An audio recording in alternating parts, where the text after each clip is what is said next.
Hi, I'm Dr. Katherine Hall Newburgh, founder of Books of Eden Publishing and author of the book The New Eden Paradise Retold.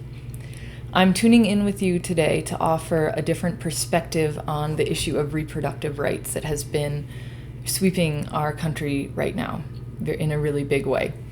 And the perspective I would like to offer is one of the main premises of my book that takes in the larger context of our evolution as a species and what's happening with that and why this backlash and all of this is rising up now in our country. And so my intention with this video is to offer you a larger and wider perspective that will bring you a sense of spaciousness and peace, so that if and when you do decide to take any sort of action, you're doing so from a place of inner knowing and not from a place of reactivity. So I'm going to start with a number of premises, and then I'm going to move into reading a couple of excerpts from my book, because my book did predict that this would happen based on the larger evolutionary forces at work. And so this is going to give you a sense of perhaps what's happening and how better to respond in the moment for you personally.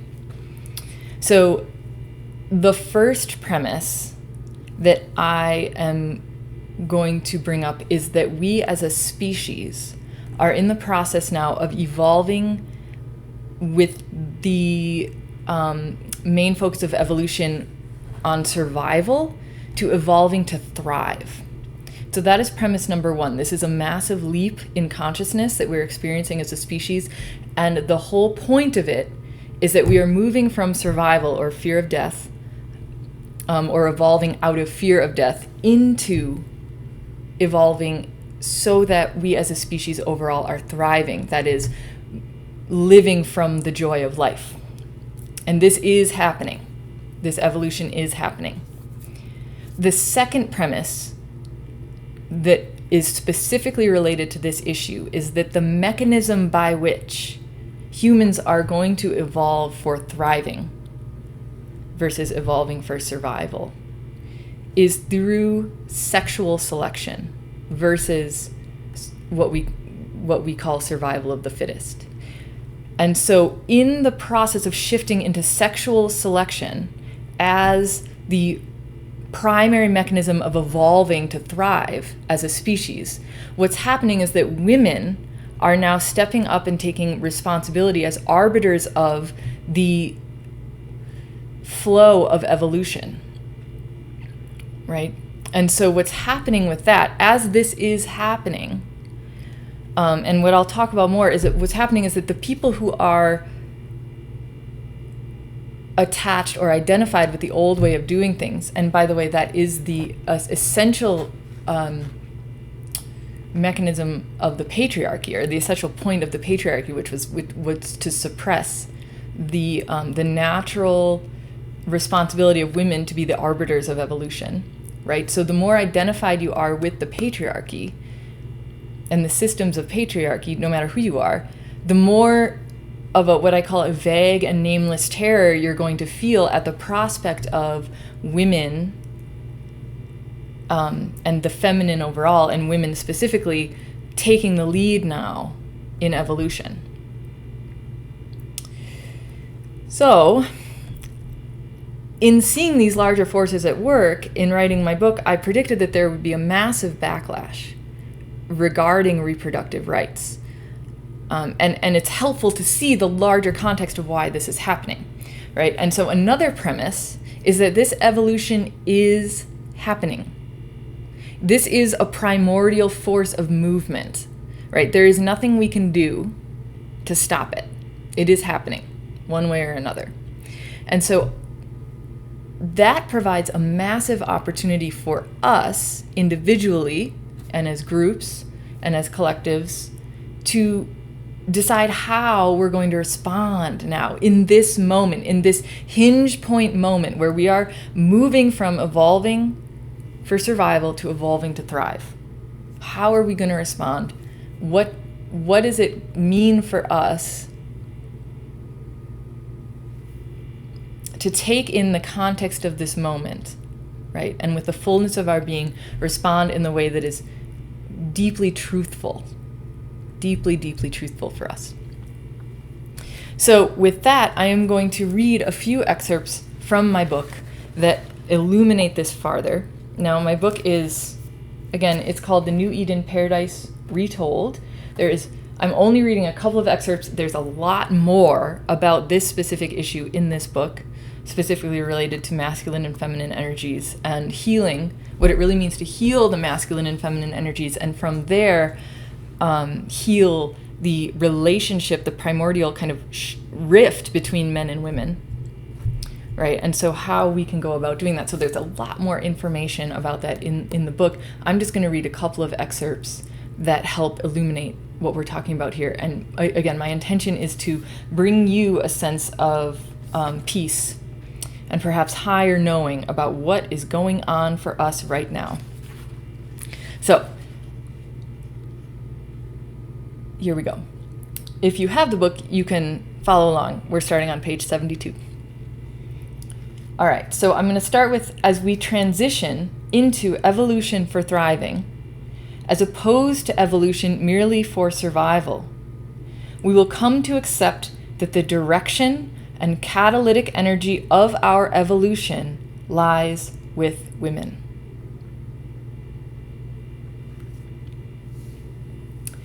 It will also, as we shall see, be a masculine acceptance of this fact that leads finally to harmony.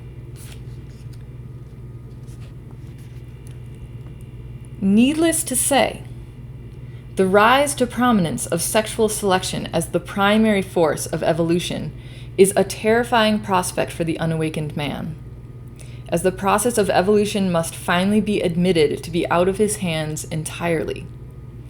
At this shift, the role he has been playing becomes obsolete, and the services he traditionally offered, and I go into protection, material security, provisions, that kind of thing, cease to be needed.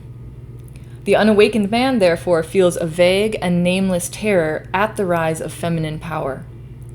The more he is identified with his traditional role, the more threatened he will be by the changes. Now, I want to mention that I have split this into men and women, just to make it really clear, but there are certainly women who are identified with the patriarchy as well. But as you can see, I'm speaking along the lines of men and women just to keep it really clear, and also because ultimately, again, it's women who are stepping up to take on this, to take up the mantle, their divine birthright as the catalytic force of evolution itself. So that's why I talk about this in terms of men and women. Continuing. At this time, women can begin to accept without contempt, fear, apology, or denial the natural biological power that they hold as bearers of life and arbiters of who does and does not pass on their genes. As women do this, they dramatically shift the rules of a game that has been played fiercely and desperately up until now.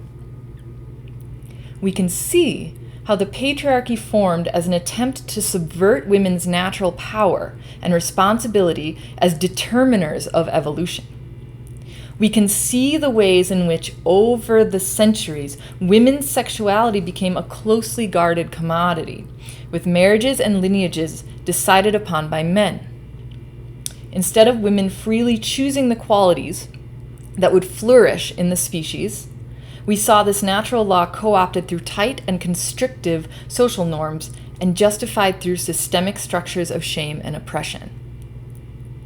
It is important to note here that within structures of oppression, all beings suffer. The patriarchy built its own prison walls in which everyone, men and women, rich and poor, were encased. So I say that so that we can lift the blame. If we're seeking to blame,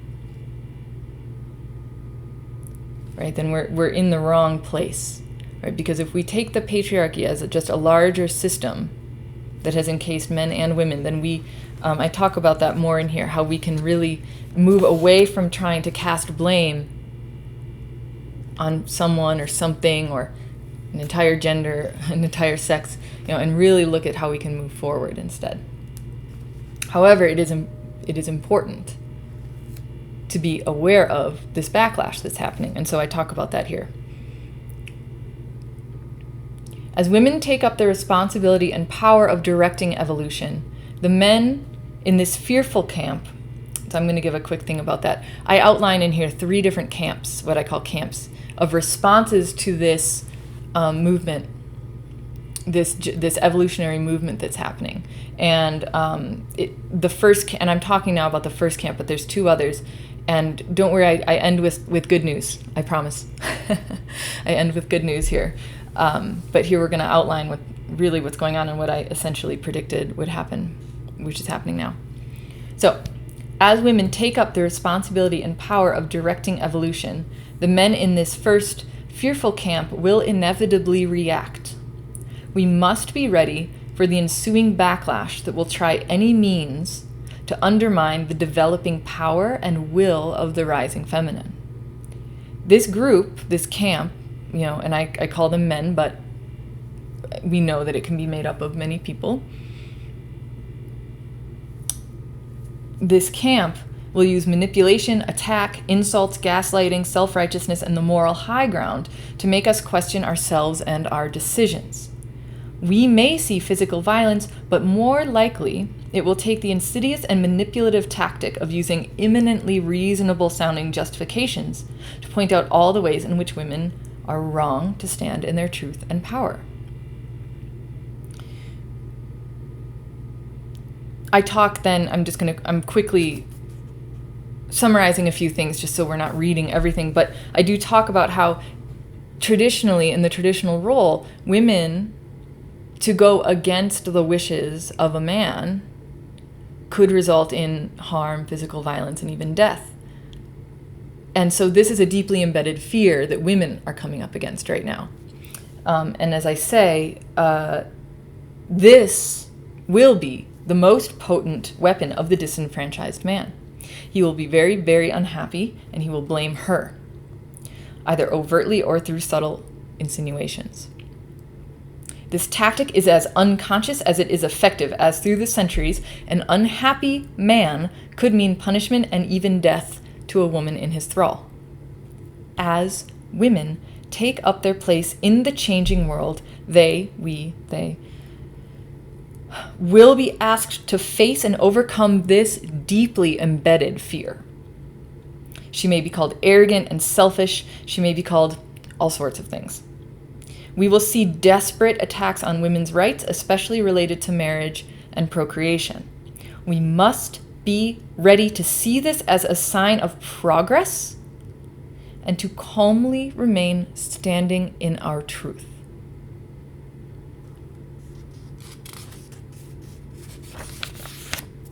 So, we will be asked to stand our ground in the face of reactivity. We will be tested and tested again to reinforce our self-confidence, our worth, and our truth. We must remember that any person, no matter how reasonable sounding, no matter how well we may think we know them, no matter what they say about themselves, and no matter their credentials, if they undermine us, they are not to be trusted.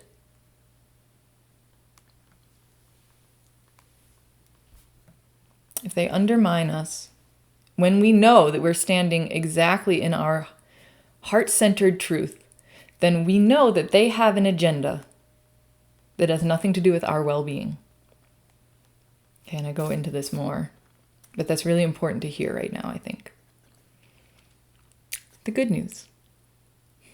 There is good news. There's a lot of good news here, you guys. The good news is that even the rigid stance of the fearful masculine will self-destruct in time. We must remember it is not our job to fix or change anyone, but to simply allow their paroxysms of fear as we follow our own path. We remember, too, that given the limitless possibility of our own sovereignty, their path of fear has no real power to hurt us. It is best to disengage without explanation or apology and continue on following the voice of your heart and staying open to those who are unconditionally loving and supportive.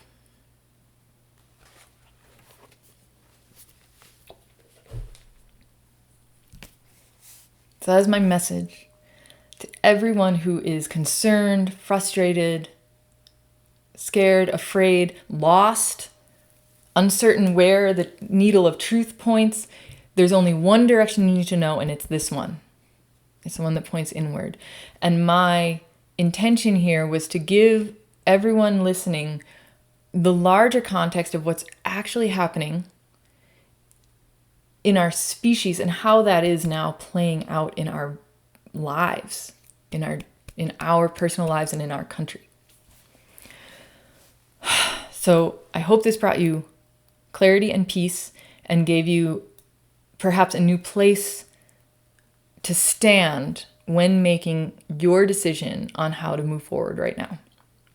Again, this is a potent time of powerful possibilities. And it is, what a time to be alive, right? What a time. So thank you for tuning in. Again, I'm Dr. Katherine Hall Newburgh. I am the founder of Books of Eden Publishing and the author of The New Eden, Paradise Retold, which covers this and many other relevant themes to what's happening in our world right now, from that higher perspective of the evolution of consciousness as a species. If you'd like to learn more, I have a website. It's booksofeden.com, and you are welcome anytime to come visit. So thank you so much for tuning in. It's been such a pleasure, and until next time.